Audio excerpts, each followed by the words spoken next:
Hari ini kita akan mempresentasikan, kami bersama-sama, saya bersama dengan Bu Yulia dan rekan saya Roma akan mempresentasikan materi di kelas yang akan kita ikuti selama kurang lebih seminggu ke depan ya Bapak Ibu.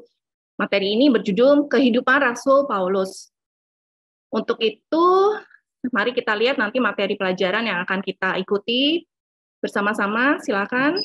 Selanjutnya, yang pertama nanti ada latar belakang dan pertobatan Paulus akan saya sampaikan. Untuk pelajaran kedua, ketiga, dan keempat akan disampaikan oleh Bu Yulia. Dan untuk pelajaran kelima akan disampaikan oleh Roma. Baiklah, segera kita mulai saja materi kita pada hari ini. Hari ini kita akan berbicara terlebih dahulu tentang latar belakang dan pertobatan Paulus. Seperti Bapak Ibu sudah ketahui, Paulus adalah rasul yang dipakai secara luar biasa oleh Tuhan dalam pelayanan pekabaran Injil dalam gereja mula-mula. Dia sendiri memiliki nama asli Saulus dari bahasa Ibrani dan lahir tahun-tahun di sekitar tahun kelahiran yang sama dengan Tuhan Yesus. Paulus lahir di Tarsus yang merupakan satu pusat perdagangan yang besar di salah satu provinsi wilayah Kekaisaran Roma, yaitu di Kilikia. Dan karena Tarsus ini menjadi kota yang besar, yang menjadi pusat perdagangan dan ilmu pengetahuan, sehingga ada banyak universitas atau sekolah yang ada di sana. Dan sekolah atau universitas ini banyak didatangi atau banyak dimasuki oleh orang-orang dari berbagai bangsa. Nah, Paulus dalam hal ini berkesempatan untuk melihat kehidupan dari bangsa-bangsa non-Yahudi yang ada di kota itu. Dan ini memberikan satu hal yang sangat baik dalam pelayanannya nanti, karena dia dapat mempresentasikan Injil kepada bangsa-bangsa di luar bangsa Yahudi. Paulus sendiri dididik dalam pendidikan sangat baik ya, menurut tradisi Yahudi. Pada usia 0 sampai 6 tahun dia dididik di rumah, dan kemudian pada usia 6 sampai 12 tahun dia sudah mempelajari kitab-kitab Taurat dan kitab nabi-nabi di sinagoge, dan pada usia 13 sampai 15 dia berkesempatan untuk belajar atau mendapat pendidikan di sekolah kerabian di Yerusalem di bawah bimbingan seorang guru besar yang sangat terkenal, yaitu Gamaliel. Nah, dari sini kita tahu bahwa Paulus adalah seorang yang sangat-sangat cerdas, dan dia pastinya sangat-sangat berbakat dan memiliki kemampuan yang lebih dibanding orang-orang lainnya, sehingga dia bisa dalam usia muda dia bisa menjadi bagian dari golongan Sanhedrin. Sanhedrin ini sendiri adalah satu mahkamah agama tertinggi dalam agama Yahudi atau dalam budaya Yahudi, sehingga kita bisa tahu dia pasti yang sembarangan karena dia bisa menjadi anggotanya. Ya, selanjutnya kita juga bisa melihat setelah Paulus menyelesaikan pendidikannya, dia kembali ke Tarsus. Tidak banyak catatan mengenai hal ini, tetapi kemungkinan besar Paulus menjadi seorang rabi di kota asalnya. Catatan yang kemudian ada baru kemudian menceritakan bahwa Paulus hadir dalam persidangan ketika Stefanus dihukum mati. Meskipun dia tidak ikut membunuh Stefanus, tetapi dia memiliki perasaan yang sama dengan orang-orang sebangsanya yang hadir dalam persidangan itu, dan dia setuju bahwa Stefanus patut untuk dihukum mati. Pada saat itu sendiri kekristenan mulai bertumbuh dan banyak orang Kristen yang kemudian dianiaya. Paulus adalah salah satu orang yang menganiaya orang-orang Kristen ini karena dia merasakan atau berpikir orang Kristen ini adalah orang-orang yang sesat, orang yang tidak mengikuti hukum Taurat yang sangat-sangat dia junjung. Kesalehan Paulus inilah yang dia anggap untuk mengikuti hukum Taurat, dia pakai sebagai alasan legal untuk menganiaya ataupun menjarakan orang-orang Kristen. Dan kemudian dia pun mendapat surat kuasa dari imam untuk memenjarakan orang-orang Yahudi yang ada di Damsyik. Karena itu dia kemudian berangkat ke Damsyik bersama dengan rekan-rekannya. Ya, selanjutnya. Dan di sana dia ingin menangkap atau memenjarakan orang-orang Kristen yang ada di sana untuk dia bawa kembali ke Yerusalem untuk dipenjarakan di sana. Nah, di dalam perjalanan menuju ke Damsyik ini, Bapak Ibu, kita tahu bahwa kemudian Paulus mengalami satu peristiwa yang kemudian mengubah seluruh hidupnya. Dalam perjalanan dia mendapatkan satu peristiwa yang sangat-sangat ajaib. Dia bertemu dengan Tuhan Yesus, dan itu menjadikan peristiwa yang sangat mengubah dia. Setelah peristiwa itu, dia kemudian menjadi buta. Dia kemudian harus dituntun oleh rekan-rekannya untuk ke rumah Yudas, di mana dia selama 3 hari, 3 malam berpuasa di sana dan banyak merenungkan tentang pertemuannya dengan Tuhan Yesus. Nah, setelah itu, Ananias, seorang murid Tuhan Yesus yang ada di kota Damsyik, yang sangat dihormati dan dikasihi oleh orang-orang di sana, mendapat penglihatan bahwa ia harus menemui Paulus di rumah Yudas. Pada awalnya tentu saja Ananias ragu, karena dia tahu apa yang sudah Paulus lakukan kepada orang-orang Kristen. Tetapi Tuhan meyakinkannya sehingga Ananias akhirnya datang ke rumah Yudas, dan dia memberitahukan kepada Paulus pengalaman pertemuan dengan Yesus, bahwa Yesuslah yang datang kepadanya. Kemudian mengatakan ke atas Paulus, dan setelah itu mata Paulus terbuka. Dia pun menerima anugerah dari Roh Kudus dan dibaptis. Dari sana Paulus kemudian segera berkhotbah.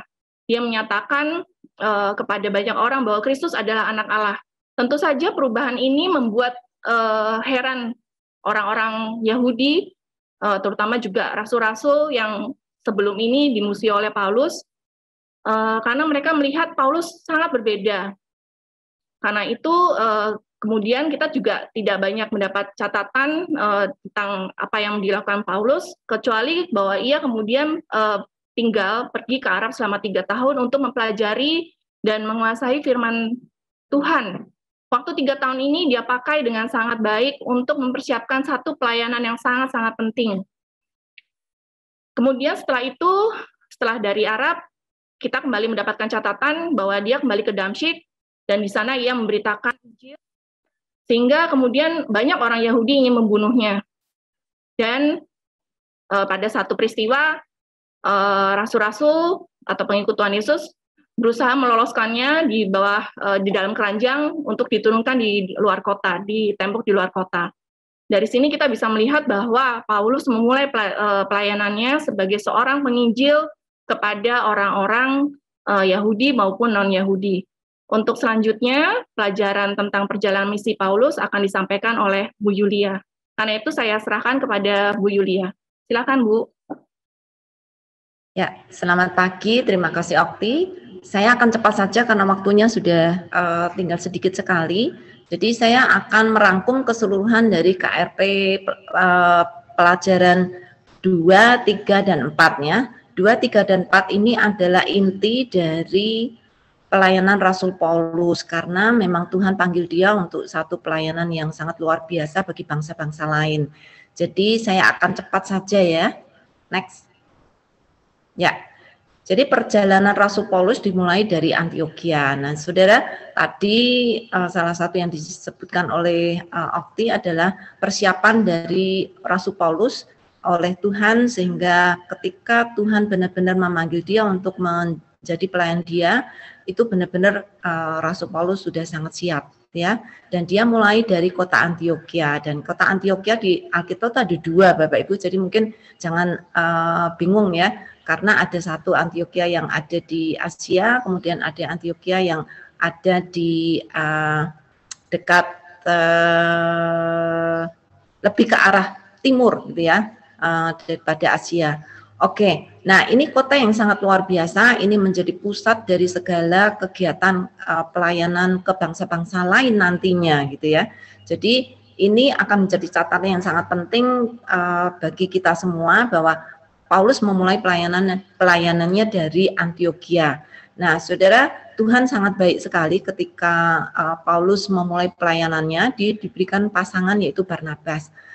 Barnabas ini sebenarnya jauh lebih senior gitu dibandingkan dengan Paulus, tetapi Paulus sangat menghormati Barnabas dan dia belajar memulai pelayanannya dengan Barnabas. Nah, pelayanan di Antioquia ini sebenarnya bermula dengan orang-orang Yahudi, tetapi karena ada beberapa orang yang melihat orang-orang Yunani juga percaya kepada Tuhan, maka mulailah orang-orang di Antioquia, khususnya Barnabas dan beberapa pelayan-pelayan yang lain, mulai melihat bahwa oh Tuhan ingin melakukan pelayanan bukan hanya kepada orang Yahudi, tetapi juga kepada orang Yunani. Maka mulailah mereka berunding dan mereka memutuskan untuk melakukan pelayanan kepada orang-orang Yunani secara khusus, terutama karena banyak orang Yahudi yang juga menolak gitu ya. Jadi mereka itu menjadi salah satu clue tanda bahwa pelayanan kepada orang Yunani juga dibutuhkan. Nah, karena saat itu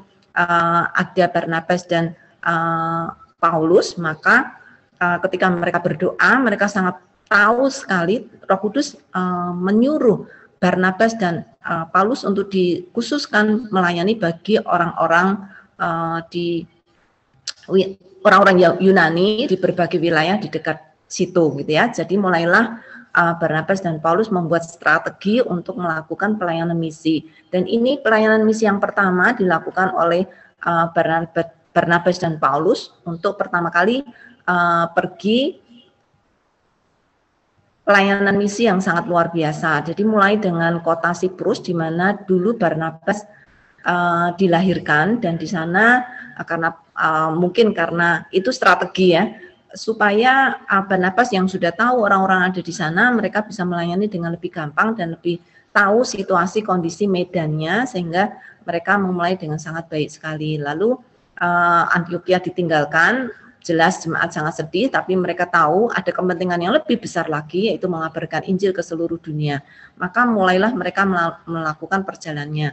Nah, ada Markus yang nanti saudara akan belajar lebih banyak, dan kemudian ada pengalaman-pengalaman yang luar biasa yang dilakukan oleh Paulus next. Ketika Paulus dan Barnabas melayani di daerah Siprus, dan mulailah mereka sungguh melihat Tuhan memimpin. Lalu mereka pergi ke Asia Kecil, dan di Asia Kecil ini juga Injil sangat diterima oleh banyak sekali orang, dan semakin Paulus dan Barnabas melihat semangat yang luar biasa dari orang-orang yang mendengarkan Injil, banyak sekali orang percaya. Nah, kalau saudara mulai melihat dari bagian ini, mulailah nama Barnabas dan Paulus itu switch. Dulunya Barnabas dan Paulus. Nah, setelah pelayanan yang begitu luar biasa yang dilakukan mereka berdua, Barnabas tahu Paulus sangat diberkati dengan pengajarannya, maka mulailah Lukas yang menuliskan kisah Rasul ini mulai melihat peran Paulus yang lebih besar daripada Barnabas. Maka dia memakai nama Paulus dan Barnabas, bukan Barnabas dan Paulus seperti sebelumnya. Next.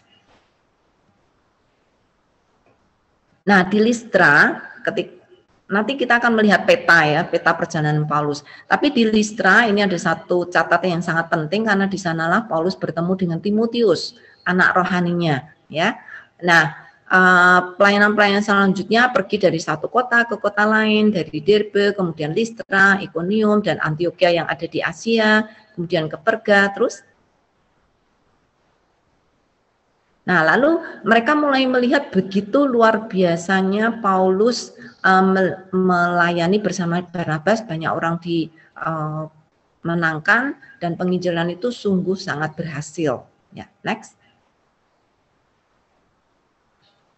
Namun di tengah keberhasilan itu juga ada masalah-masalah gereja yang mulai muncul. Terkhusus adalah masalah orang-orang Yahudi yang akhirnya percaya kepada Kristus juga dan menjadi orang-orang Kristen gitu ya.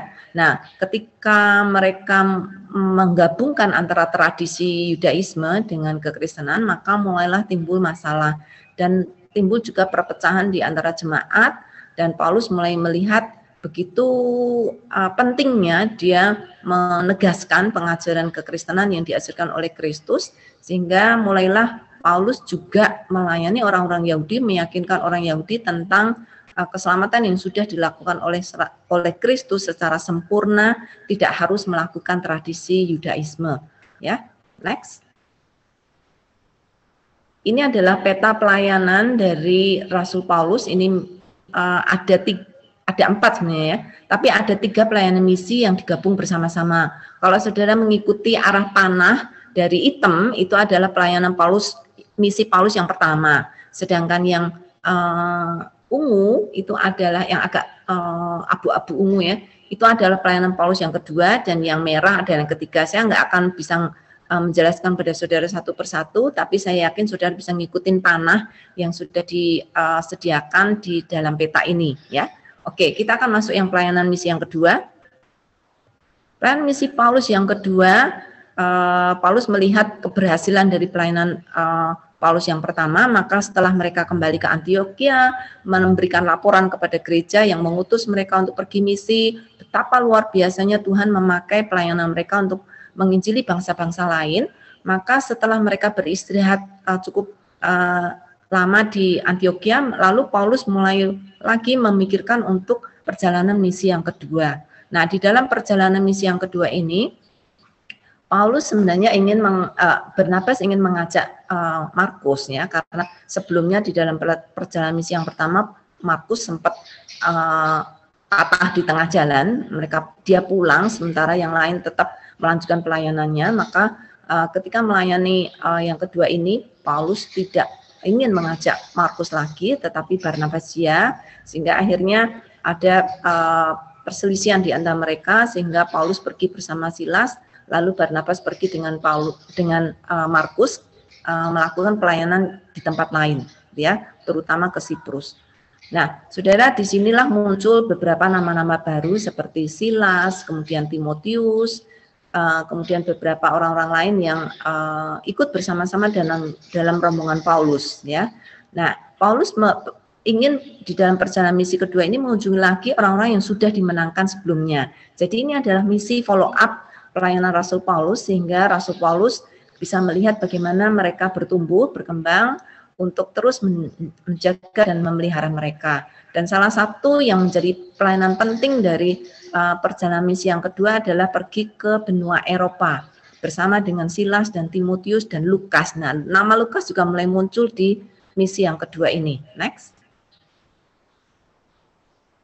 Nah, di Eropa, Paulus pertama-tama melihat Roh Kudus memimpin mereka dengan panggilan dalam mimpi ke orang-orang Makedonia. Nah, wilayah Makedonia ini diantaranya adalah juga daerah Filipi dan beberapa daerah yang lain ya. Saudara melihat perjalanan Rasul Paulus di Filipi juga sangat diberkati oleh Tuhan, bertemu dengan Lydia dan akhirnya membentuk jemaat di Filipi. Tetapi di Filipi ada urusan yang cukup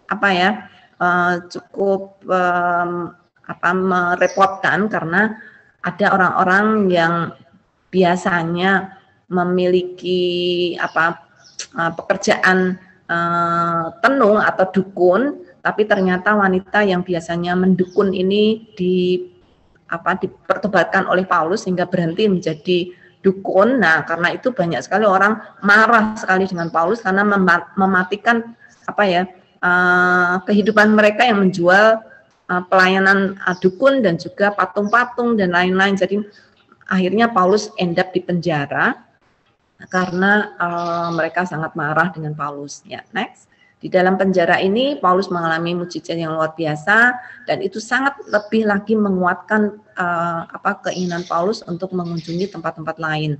Lalu dia pergi ke Tesalonika, ini juga masih daerah Eropa, dan di sana Paulus juga melihat begitu luar biasanya pelayanan yang Tuhan berikan. Namun ada banyak orang Yahudi yang iri hati, dan itu membuat masalah juga di sana. Sehingga akhirnya Paulus melarikan diri, next, harus pergi dari kota itu dan pindah ke Berea. Di Berea orang-orangnya lebih baik daripada orang-orang di Tesalonika. Namun orang Tesalonika karena itu dekat ya, ngelabrak Paulus di Berea dan akhirnya juga marah dan memberikan banyak kesulitan bagi Paulus pelayanan di sana, sehingga akhirnya teman-teman Paulus, rombongan mengusulkan Paulus untuk cepat-cepat pergi dari Berea supaya mereka tidak dibunuh oleh orang-orang Yahudi ini. Nah, lalu Paulus pergi ke Athena, dan di Athena Paulus melihat ini sebenarnya bukan arah tujuan Paulus yang utama, tetapi Tuhan mengarahkan ke sana karena ada begitu banyak orang yang menyembah kepada patung, dan salah satu patung yang mereka sembah adalah kepada Allah yang tidak dikenal. Saudara sudah membaca di Kisah Rasul 17, sangat luar biasa bagaimana Tuhan memakai Paulus memberikan penjelasan tentang Allah yang tidak dikenal oleh mereka, yaitu Allah yang benar, dan Paulus menginjili dan banyak orang bertobat. Next. Nah, di sini Paulus melihat kesempatan yang luar biasa untuk menginjili, tapi sekali lagi diganggu oleh orang-orang Yahudi sehingga harus berurusan dengan mereka, sehingga Paulus akhirnya pergi ke Korintus ya. Nah, di Korintus Paulus melihat begitu banyak orang menyembah juga kepada berhala. Nah, karena itu ketika Paulus ada di Korintus menyempatkan diri untuk melihat-lihat kota itu dan bertemu dengan Aquila dan Priscilla. Nah, ini peristiwa yang cukup sangat penting karena Aquila dan Priscilla adalah akhirnya menjadi teman pelayanan Paulus yang luar biasa. Ya, Paulus hidup di Korintus lumayan lama dan menginjili di sana, memberikan pelayanan perintisan gereja dan membentuk gereja di sana. Hampir 1,5 tahun lebih Paulus ada di sana. Ini salah satu tempat yang paling lama dikunjungi oleh Paulus, mengajar, menginjili di tempat itu gitu ya. Ini Korintus kota yang cukup besar. Next.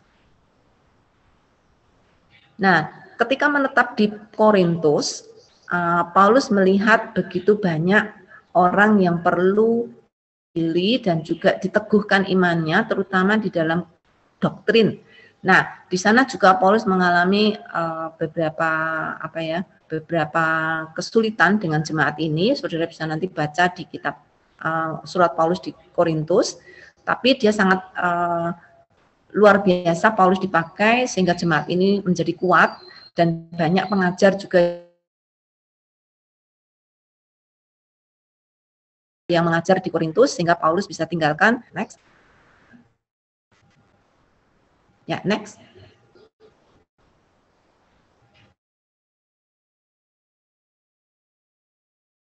Nah, di sini Paulus melanjutkan pelayanan ke Efesus dan tinggal di Efesus cukup lama. Ini salah satu jemaat yang diopeni Paulus paling lama, yaitu hampir 3 tahun gitu ya.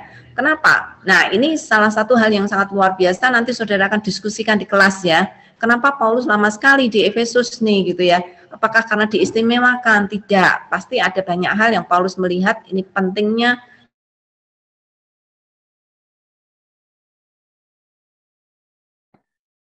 Ya, freeze lagi Bu Yulia. Oke, next. Admin tolong next. Kemudian Paulus juga mengunjungi Makedonia, melihat dulu banyak pelayanan yang Paulus lagi mengunjungi mereka untuk menguatkan mereka. Next.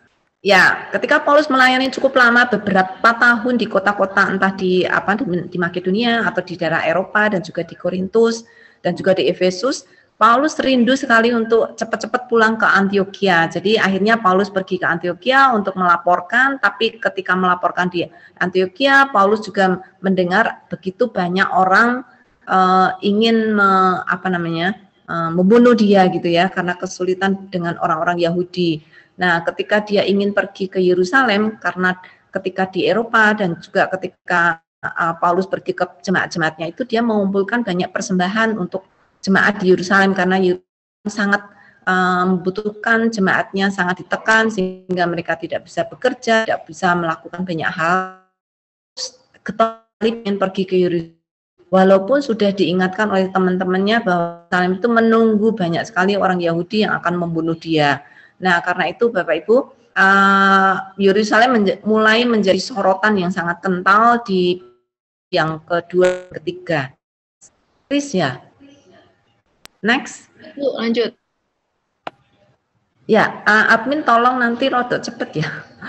Oke, masalah dengan kaum Yahudi ini rupanya menjadi semakin memuncak dan semakin lebar, semakin banyak gerakan yang betul-betul menginginkan Paulus untuk tidak lagi memberitakan tentang Kristus.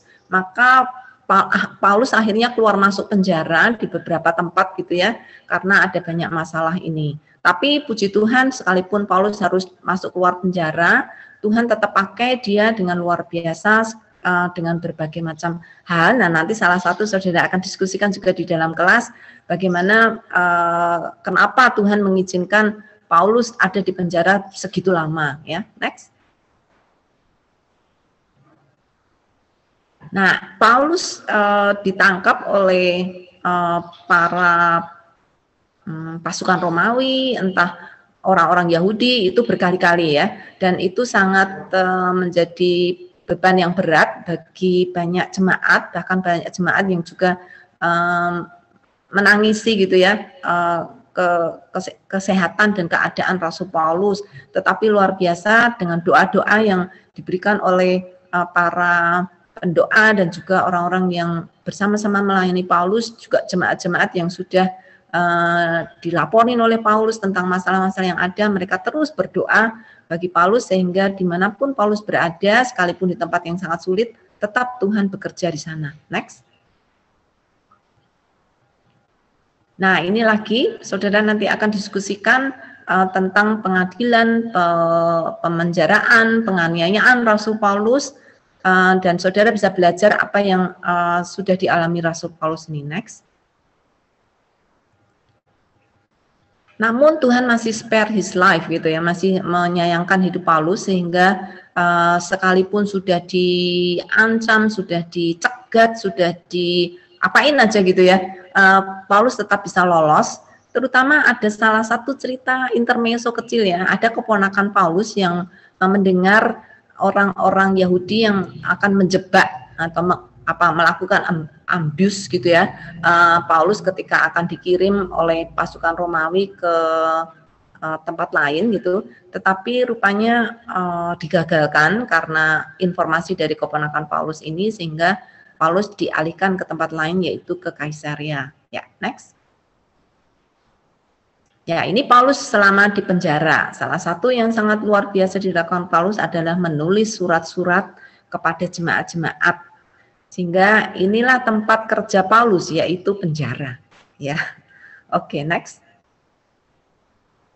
Ini saudara bisa lihat pelayanan Paulus, misi Paulus yang kedua sangat sibuk dan sangat berat sekali karena banyak penganiayaan dan banyak hambatan. Next.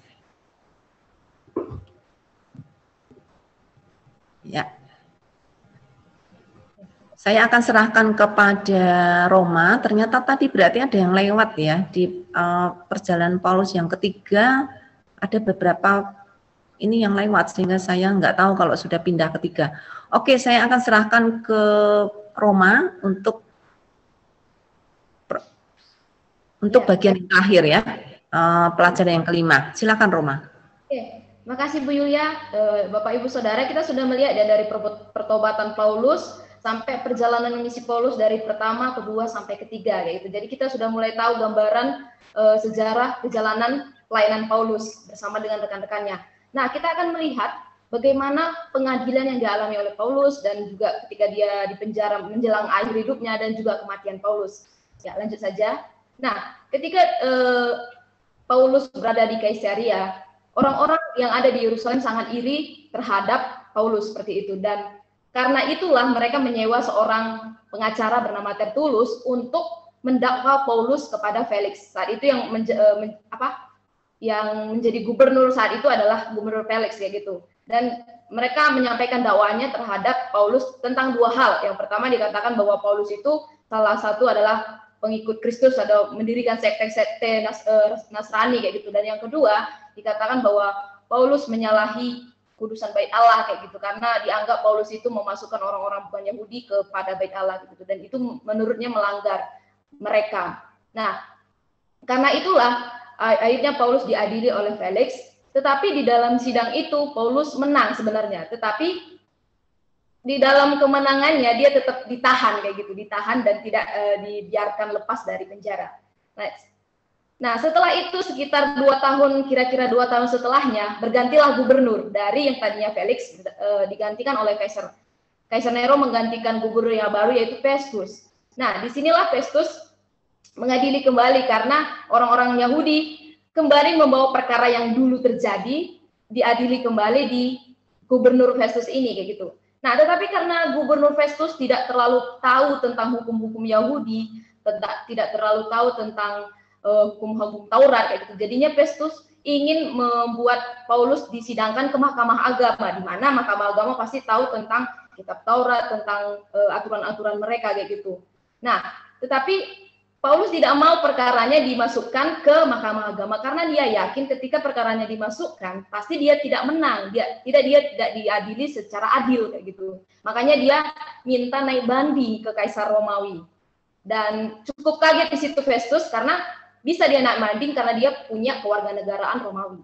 Nah, setelah di situ beberapa waktu setelah itu di situ gitu ada Herodes Agripa II berkunjung bersama dengan adiknya di pengadilan itu, dan disitulah kita melihat Paulus, kalau kita lihat di Kisah Para Rasul, Paulus juga menyampaikan bagaimana dia bertemu dengan Tuhan, bagaimana dia bertemu dengan Yesus kepada Herodes Agripa dan juga kepada Festus yang hadir saat itu. Dan kalau kita lihat di Kisah Para Rasul dikatakan Agripa hampir terkesan gitu dengan apa yang dikatakan oleh Paulus. Nah, sebenarnya mereka tidak mendapatkan kesalahan Paulus, tapi mereka juga tidak menyerahkan Paulus, dan mereka akhirnya menyerahkan Paulus untuk naik banding ke Roma. Lanjut? Ya, waktunya sudah semakin. Lanjut saja. Oke. Nah, akhirnya setelah persidangan itu, Paulus dan rekan-rekannya berangkat ke Roma. Ada juga prajurit, ada juga tahanan lain, bahkan ada salah satu perwira yang disebut yaitu Julius, ikut ke Roma mendampingi Paulus dan mengawal Paulus bersama dengan yang lainnya. Mereka melewati banyak tempat ya, karena dari Kaisarea ke Roma cukup jauh kayak gitu. Jadi mereka melewati banyak tempat, melewati pantai Sidon, pantai Mira, sampai beberapa kali juga mereka kandas, dan yang paling kita lihat bahwa mereka sempat kandas di Malta kayak gitu. Karena apa ya? Ombak yang besar membuat kapal mereka cukup kandas, jadi mereka harus pinggir ke pantai dan tiba mereka di salah satu pulau disebut Pulau Malta. Nah, di situ ada satu kejadian yang kalau kita lihat ya, lanjut aja slide-nya. Kita lihat kejadiannya adalah saat itu ketika kapal itu kandas karena angin kencang dan juga dingin sekali saat itu gitu, mereka sedang membuat api unggun, api bakar, tetapi ada ular beludak gitu yang mematuk tangan Paulus sehingga tetapi tangannya tidak apa-apa. Sempat berpikiran orang-orang yang tahanan lain kayak gitu, Paulus ini adalah penjahat. Tadi mungkin lepas dari badai di laut, tetapi mungkin kali ini nggak lepas karena dia adalah pembunuh kayak gitu. Tetapi ular beludaknya itu ketika mematuk Paulus juga tidak mati Paulusnya, dan setelah itu mereka menganggap bahwa Paulus mungkin dari keturunan dewa. Nah, tibalah mereka sampai ke Roma, dan sampai ke Roma Paulus juga senang bertemu dengan orang-orang yang sudah percaya kepada Tuhan di Roma, dan dia dipisahkan dari tahanan lainnya. Dia ditempatkan di tahanan rumah sebagai tahanan rumah sekitar beberapa tahun, dan di situ dia juga memberitakan Injil kepada orang-orang yang ada di Roma. Dan itulah kerinduan Paulus supaya bangsa-bangsa lain juga boleh mengenal Injil, apalagi itu adalah kota Roma gitu, kota yang sangat besar kayak gitu. Nah, selanjutnya saat itu Bapak Ibu Saudara, kita lihat bahwa ada Kaisar Nero, ya mungkin pernah dengar ceritanya. Kaisar Nero ini menjabat sebagai kaisar tertinggi di Roma, dan dia selama 14 tahun menjabat sebagai kaisar, sangat kejam dan sangat jahat. Lanjut slide-nya. Ya. Oke. Nah, Kaisar Nero ini sangat suka bermain musik, Bapak Ibu. Karena kerinduannya kan, dia salah satu suka alat musik yaitu biola gitu. Karena dia mau ketika dia bermain musik, mungkin biasanya orang seni ya dapat satu kesan yang menarik kayak gitu. Akhirnya dia membakar kota Roma supaya ketika dia bermain musik dari salah satu serambi yang paling tinggi di Roma kayak gitu, dia dengan santainya bermain musik tapi membakar kota Roma kayak gitu. Dan di sini kambing hitamnya adalah orang-orang percaya yang ada di kota Roma. Itulah yang membuat orang-orang percaya di Roma mengalami penganiayaan. Nah, lanjut sekali lagi. Akhirnya karena orang-orang percaya di Roma mengalami penganiayaan, karena Paulus juga terkenal sebagai pemimpin Kristen di sana kayak gitu. Akhirnya Paulus ditangkap lagi dan dimasukkan ke penjara bawah tanah, dipindah. Dan penjara di sini sangat gelap, sunyi kayak gitu, nggak sama ya dengan penjara yang ada di Indonesia. Dan di penjara tersebutlah akhir hidup Paulus, dan dia juga menuliskan suratnya kepada anaknya yang kekasih Timotius yang saat itu sudah memimpin jemaat yang ada di Efesus. Nah, inilah akhir Paulus. Akhirnya mungkin secara tidak langsung dijelaskan Alkitab, tetapi kita percaya bahwa dalam tradisi jemaat mula-mula menyatakan Paulus akhirnya dipenggal di Roma di bawah pemerintahan Kaisar Nero kayak gitu, karena Paulus didakwa bersalah atas tuduhan yang sudah ada kepada dia gitu. Jadi karena kewarganegaraannya Romawi, jadi dia harus dipenggal kepalanya. Nah, inilah Bapak Ibu Saudara yang bisa kita lihat akhir hidup Paulus. Jadi Tuhan sangat hebat ya gitu, memakai perjalanan Paulus menjadi alatnya kayak gitu, dan kita lihat juga peran Paulus sangat penting. Nah, karena dari itulah keselamatan tidak berlaku bagi orang Yahudi saja, tetapi keselamatan berlaku dan diterima oleh bangsa-bangsa lain sampai kepada bangsa kita juga. Kiranya kita semua juga bisa mengerti ya sama-sama dari perjalanan misi ini, dari kehidupan Rasul Paulus dan dalam proses kehidupannya, dalam pelayanannya, mengenalkan Tuhan Yesus kepada bangsa-bangsa yang lain. Ya, mungkin itu yang bisa kita pelajari bersama-sama dari modul ini. Nanti lengkapnya sudah ada semua di modul KRP yang sudah Bapak Ibu dapatkan, yang sudah dibagikan oleh ini.